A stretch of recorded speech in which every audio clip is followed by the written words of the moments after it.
तो फाइनली दोस्तों आ चुका है दोस्तों जिग वर्ड का ऑफिशियल क्वेश्चंस। और कल दोस्तों क्लास 11th के विद्यार्थियों का लास्ट बोर्ड एग्जाम है। कल जो आपका हिंदी इलेक्टिव का पेपर है, कल आपका 29 फरवरी, और आ चुके हैं आप सभी के लिए लेकर जेक का ऑफिशियल क्वेश्चंस को लेकर।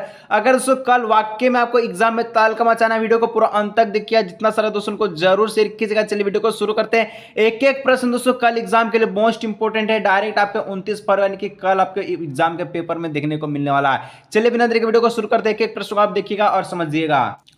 तो चलिए दोस्तों वीडियो को शुरू करते हैं। एक एक प्रश्न को देखिएगा। जिस प्रकार दोस्तों यहां पर आपको क्वेश्चंस दिख रहा है, जिस प्रकार से पैटर्न दिख रहा है, इसी प्रकार से कल आपको एग्जाम में हिंदी कलेक्टिव के पेपर में देखने को मिलेगा। ठीक है, सबसे पहले आपका अपठित बोध रहेगा, जिसमें एक गद्यांश रहेगा। 4 प्रश्न का सही जवाब देना इस गद्यांश को पढ़ करके। चलिए ठीक है, प्रश्न का गद्यांश को पढ़ते उसके बाद प्रश्न को देखेंगे।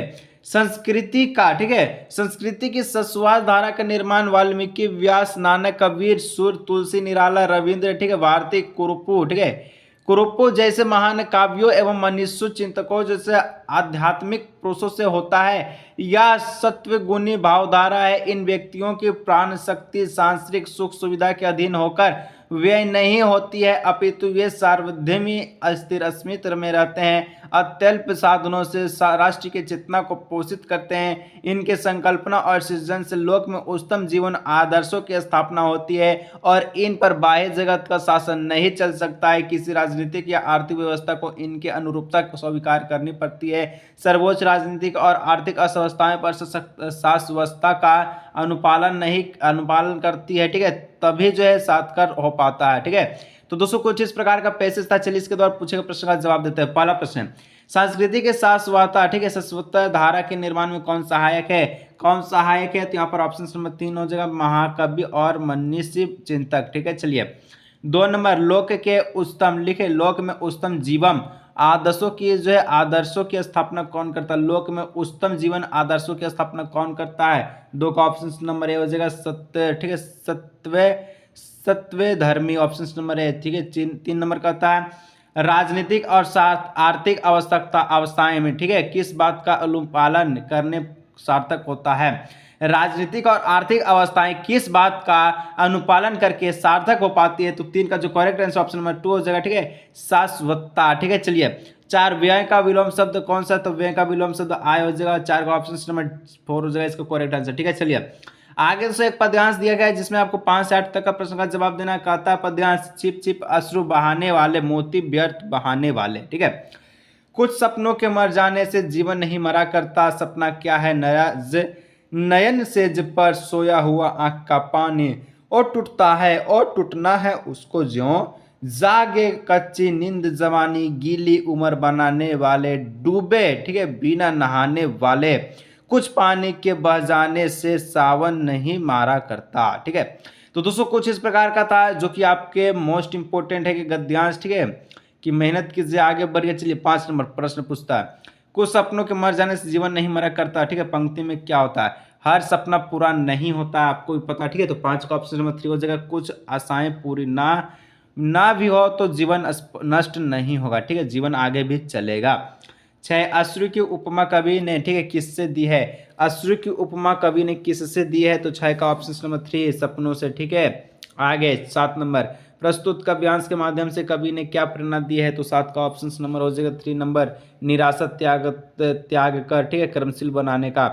8 नंबर कहता है कि छिप छिप अश्रु बहाने वाले मोती व्यर्थ बहाने वाले। ठीक है, पंक्ति में कौन सा अलंकार है? तो इसमें ऑप्शन नंबर 4 हो जाएगा, पुनरुक्ति प्रकाश का। ठीक है, चलिए आगे बढ़ते हैं। नेक्स्ट हम लोग 9 नंबर की ओर, ठीक है, जो कि रचनात्मक लेखन और अभिव्यक्ति माध्यम से स्टार्ट है। तो 9 नंबर, जनसंचार माध्यमों का प्रमुख कार्य है। तो जनसंचार माध्यम का प्रमुख कार्य क्या हो जाएगा? ऑप्शन नंबर यहाँ हो जाएगा, सूचना देना, शिक्षित करना, रोजगार संबंधित जानकारी देना, यानी कि ऑप्शन नंबर 4 इनमें से सभी।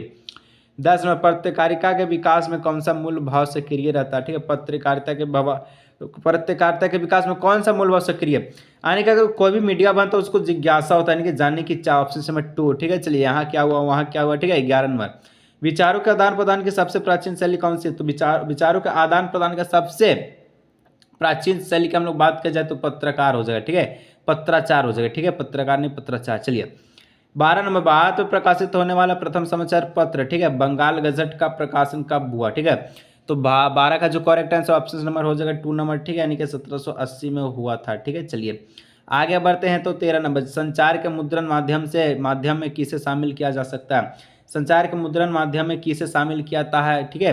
तो 13 का ऑप्शन नंबर हो जाएगा यहाँ पर समाचार पत्र, पत्रिकाएं, और आपका जो 3 यानी ऑप्शन नंबर 4 जो है ये सभी, ठीक है। 14 नंबर, संपादिकाएं किसके द्वारा लिखी जाती है? तो ये आपका हमेशा याद रखिएगा संपादक के द्वारा ही लिखा जाता है, ठीक है। जो भी पेपर बनाता है किसके द्वारा? तो जो पेपर बनाता है उसके द्वारा लिखा जाता है। चलिए 15, फीचर में तथ्यों की प्रस्तुति का ढंग होता है, तो कैसा होता है दोस्तों? यहाँ पर 15 का ऑप्शन नंबर हो जाएगा 3 नंबर, मनोरंजक, ठीक है। 16 नंबर, औपचारिक पत्र में किन पत्रों को शामिल किया गया है, ठीक है। औपचारिक पत्र में किन पत्रों को शामिल किया जाता है? तो 16 का ऑप्शन नंबर 4, ठीक है। संपादक के नाम पत्र, शिकायती पत्र, व्यवसायिक पत्र, यानी ऑप्शन नंबर 4 हो जाएगा इनमें से सभी। 17, रिमाइंडर, ठीक है, को हिंदी में क्या कहते हैं, ठीक है। रिमाइंडर को हिंदी में क्या कहते हैं? तो 17 का ऑप्शन नंबर हो जाएगा 3 नंबर, अनुस्मारक, ठीक है। चलिए नेक्स्ट दोस्तों 18 नंबर, नोटिस को हिंदी में क्या कहते हैं? तो ये तो बच्चा जानता है कि नोटिस को हिंदी में सूचना ही कहते हैं, ऑप्शन नंबर 1 हो जाएगा। खंडगा स्टार्ट हो चुका जो कि पाठ्य पुस्तक से, ठीक है। जितना पद्यांश, इस प्रकार से सबसे पहले पद्यांश को पढ़ना, प्रश्न का जवाब देना है। मुरलित तव गोपाल सिंह भवती, ठीक है, भावित सुनेरी सखी यद्यपि, ठीक है, नंदला तही नाना भांति नचावती, रखती एक पाए टाढ़ो करी अतीत अधिकार जनावती, इस प्रकार से दिया। चलिए 19 नंबर का था, प्रस्तुत पंक्तियां के कवि है? तो सूरदास, ऑप्शन नंबर 2 हो जाएगा, ठीक है। प्रस्तुत काव्यांश की भाषाएं हैं? तो ब्रज भाषाएं, ऑप्शन नंबर 2 हो जाएगा, ठीक है। चलिए 21, किससे एक पांव पर खड़ा रख करके रखा जाता है? तो गोपाल को, ठीक है, ऑप्शन नंबर यहाँ पर 2 हो जाएगा। 21 का, गोपाल को एक पांव पर खड़ा करके रखाता है क्योंकि बहुत ही माखन चुराते हैं, ठीक है। चलिए आगे 22 नंबर, नंदलाला को कौन नचाता है? तो नंदलाला को दोस्तों कौन नचाता आपसे पूछा है, ठीक है। तो यहाँ पर आपसे भी से 22 नंबर का जो प्रश्न का जवाब हो जाएगा वो हो जाएगा ऑप्शन नंबर 3, मुरली, ठीक है। चलिए 23 नंबर का था, बोरत तो बोरियों पे, ठीक है, निचुरत बने नहीं, पंक्ति में किस तरह का त्यौहार वर्णन है, ठीक है। तो ये आपका होली का त्यौहार वर्णन, ऑप्शन नंबर 2 हो जाएगा। 24 नंबर का है, झहरी झहरी झीनी बूंद है, प्रति मानो में झहरी झहरी में कौन सा अलंकार है, ठीक है। तो 24 का जो करेक्ट आंसर है दोस्तों वो क्या हो जाएगा? तो यहाँ पर ऑप्शन नंबर ये हो जाएगा, ठीक है, पूर्ण रुक्ति प्रकाश अलंकार, ठीक है।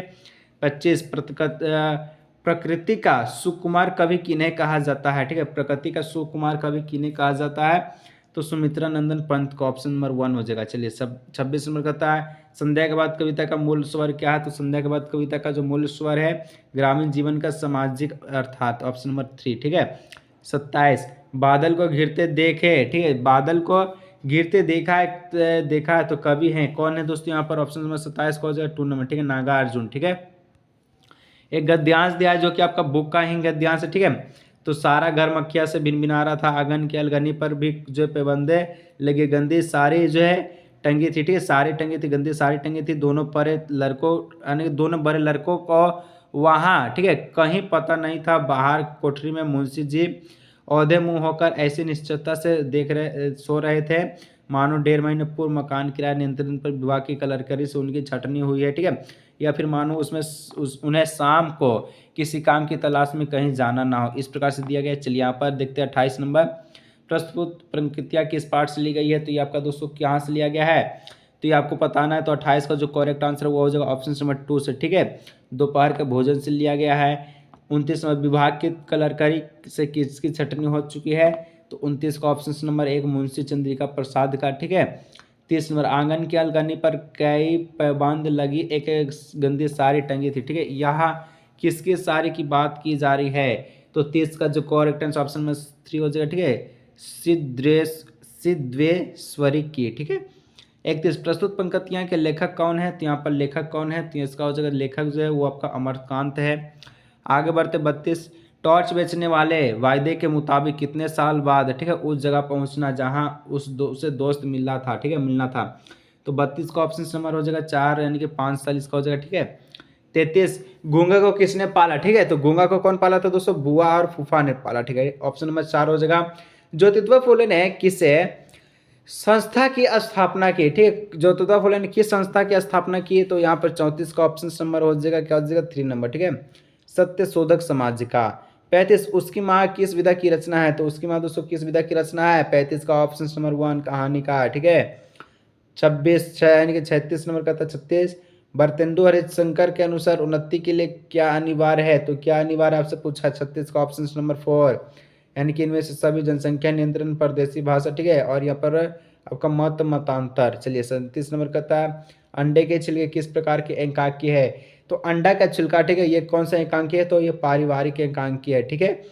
चलिए 38 नंबर कहता है हुसैन की कहानी अपनी जवानी से हुसैन में कौन से बोर्डिंग स्कूल भेजे गए हैं? ठीक है, तो यहाँ पर 38 का ऑप्शन नंबर हो जाएगा, क्या हो जाएगा? तो 3 नंबर हो जाएगा बड़ौदा, ठीक है, बड़ौदा बोर्डिंग स्कूल, ठीक है। चलिए 38 को हम लोग देख चुके हैं।